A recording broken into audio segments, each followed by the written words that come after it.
Mi nombre es Ángel Alberto Reyes Jiménez y a continuación vamos a ver un video acerca del funcionamiento del procesador impartido por la materia de arquitectura de computadoras impartida por el maestro ingeniero Antonio Rodríguez Pimienta.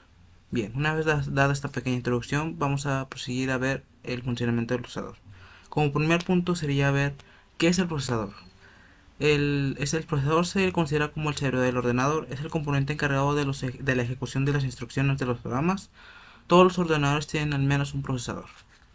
El procesador está formado por un conjunto de registros que almacenan datos, una unidad aritmética lógica que realiza operaciones con ellos y una unidad de control que se encarga de coordinar todos los componentes, un reloj interno que determina la velocidad del trabajo de los elementos internos. Como podemos ver, existen varios fabricantes de procesadores y no todos son compatibles entre sí. Cada procesador implementa un conjunto de instrucciones diferentes, lo que puede hacer que el código que se construye para un procesador no funcione en otro. La potencia de los procesadores se suele medir a partir de su velocidad, pero hay otros factores que hoy en día son incluso más relevantes de cara al rendimiento final del procesador, por lo que ya no se tiene sentido fijar solo en esta característica. En los últimos años la tecnología ha sufrido un gran cambio al permitir integrar varios núcleos de procesamiento dentro del mismo procesador. A esta tecnología se le conoce en general como tecnología de núcleos múltiples y permite ejecutar un paralelo dos programas simultáneamente, incrementando así el rendimiento del procesador. Bien, el CPU, o como se conoce coloquialmente como unidad de centro del proceso, es el componente encargado de interpretar las instrucciones de los programas y procesar los datos. También se le conoce como procesador o microprocesador. Es un componente fundamental en un ordenador y ha estado presente desde sus inicios, pero no hasta la década de los 70 cuando se fabricaron los primeros procesadores a partir de circuitos integrados de una sola pieza. Está formado por una serie de componentes, cada uno de los cuales tiene una función concreta. El procesador trabaja de forma conjunta con la memoria RAM, que es la que almacena las instrucciones y los datos de todos los programas que se están ejecutando en el ordenador en un momento dado. Veremos ahora el funcionamiento del procesador. Desde un punto de vista físico, una CPU es una estructura muy compleja que se compone de miles de millones de transistores fabricados con silicio. Estos se combinan formando puertas lógicas. Estas sirven para formar las diferentes estructuras que permiten tratar las instrucciones de manera ordenada y la ejecución del código.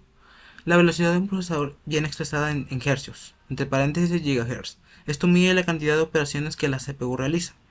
El proceso lo lidera una señal llamada reloj. Suele consistir en una señal digital de onda cuadrada que marca el compás. El reloj es la cantidad de pulsos por segundo en la que trabaja la CPU. En la actualidad tenemos procesadores con más de 3 GHz de velocidad. Estos pueden realizar 3000 veces ciclos de reloj más que los primeros procesadores que salieron al mercado hace décadas. Un procesador sigue en funcionamiento mecánico diferenciando por una serie de etapas comunes, entre las que podemos ver captación, decodificación y ejecución.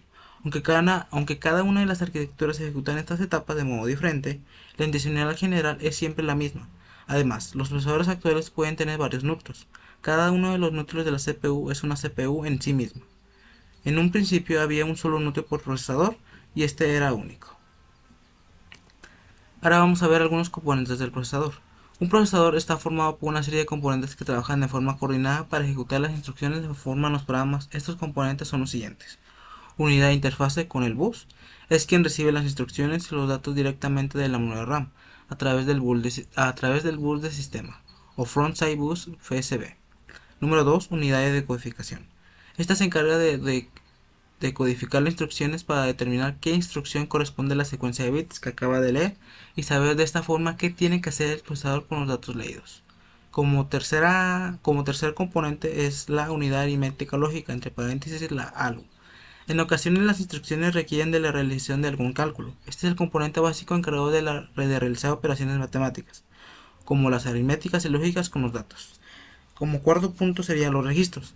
Estos almacenan temporalmente los datos de la instrucción que está ejecutando en ese momento. La unidad aritmética lógica, el tamaño de estos registros se mide en bits y determina el tamaño máximo de los datos que pueden manipularse en una sola operación.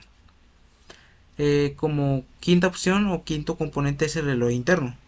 Todos los componentes anteriormente descritos trabajan de forma sincronizada por impulsos.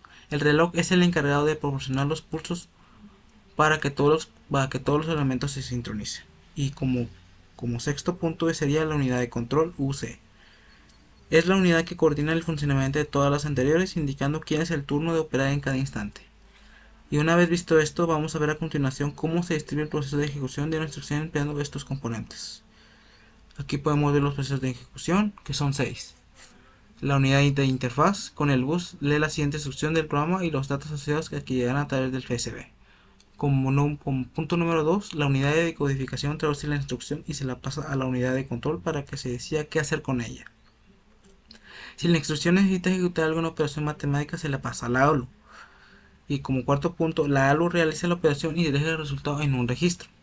Como quinto es la unidad de control, le pasa el resultado de la operación a la unidad de interfaz con el bus y le da el orden de guardada en la memoria. Y como sexto punto, la unidad de interfaz con el bus describe a la memoria RAM el resultado de la ejecución de la instrucción a través del FSB. Aquí, como podemos ver, aquí tenemos un pequeño diagrama donde vamos a ver cómo son los pasos en la ejecución de la instrucción dentro del procesador. Primero empieza con la interfaz de bus, se va con la unidad de ubicación, luego con la unidad de control, luego esta pasa a la ALU, luego va a la unidad de control nuevamente, la interfaz de bus y por último va a la memoria RAM. Y eso sería cómo sería el funcionamiento del procesador. Considero que el procesador es la parte más esencial dentro de una computadora. Sin esta, la computadora sería inservible. Y como hemos visto en clases anteriores, el procesador ha aumentado sus núcleos. Antes eran procesadores inmensos, ahora son microprocesadores que tienen muchas cosas, que tienen más instrucciones que nunca. Y yo considero que a futuro va a haber procesadores incluso más pequeños que hagan instrucciones infinitamente más grandes. Y se llegará y como consecuencia traerá que podemos realizar más actividades o tareas dentro de la computadora. Y eso sería todo, que tengan un excelente día. Buenas tardes.